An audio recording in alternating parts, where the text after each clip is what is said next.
কথা ধারাবাহিকের আজকের পর্বে আপনারা দেখতে পারবেন যে প্রিয়াকে হলুদের সাজে সাজানো হয় এবং গোসল করানোর জন্য মঞ্চে নিয়ে আসা হয়।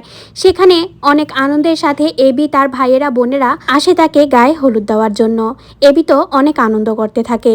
একে একে সবাই সেজে সেজে আসতে থাকে প্রিয়ার কাছে। কথাকে বেশ সুন্দর দেখা যায়।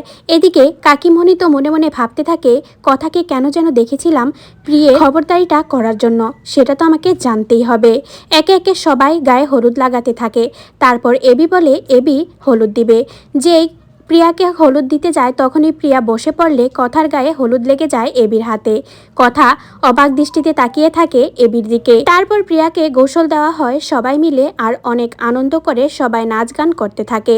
আর এদিকে কথা এবির গায়ে হলুদ লাগলে তার শাড়ির আঁচল দিয়ে তা মুছে দেয়। আর মান্ডবী তা দেখে জ্বলে পুড়ে ছারখার হয়ে যায়। এদিকে পার্লারের লোক এসে প্রিয়াকে খুব সুন্দর করে বধূ সাজে সাজিয়ে দেয়।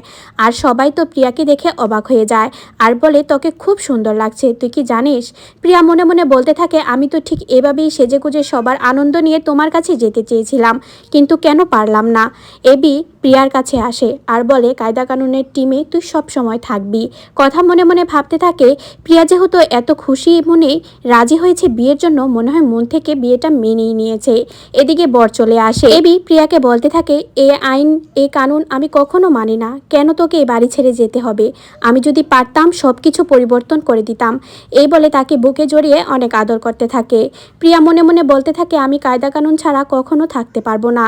কথা মনে মনে তাদেরকে এভাবে দেখে অনেক খুশি হয়।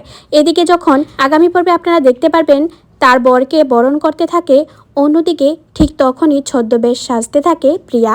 ছদ্মবেশেই চাদর মুড়িয়েই প্রিয়া ঘর থেকে বাইর হওয়ার জন্য পরিকল্পনা করে। এদিকে কথা বাকি সবাই বরের কাছে থাকে আর প্রিয়া সবার চোখের আড়াল হয়ে বাহির হয়ে যায় বাড়ি থেকে। কিন্তু আদৌ কি প্রিয়া পারবে বাড়ি থেকে যেতে, নাকি তার আগেই ধরা পড়বে কথার কাছে? তোমাদের কাছে কি মনে হচ্ছে কমেন্ট করে জানাও।